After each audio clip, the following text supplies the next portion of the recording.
नशेखोरीच्या माध्यमातून हिंदूंची लोकसंख्या मर्यादित करण्याचा कट असल्याचं विश्व हिंदू परिषदेच्या केंद्रीय समिती बैठकीमध्ये हा निष्कर्ष काढण्यात गेलाय।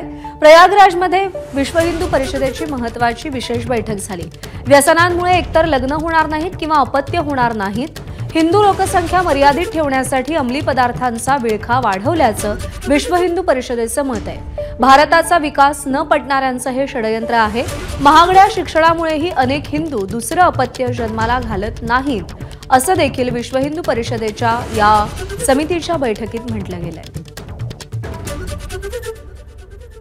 युवक युवती 16 कोटी हे नशेचे अधीन झालेले आहेत आणि याचा परिणाम त्यांच्या बाकीच्या सगळ्या जीवनावरती होणार आहे। काही त्याच्यामुळे मग त्याचं लग्न होत नाही आहे, लग्न झालं तर अपत्य होत नाही आहे, अपत्य झालं तर एकच करतो आहे।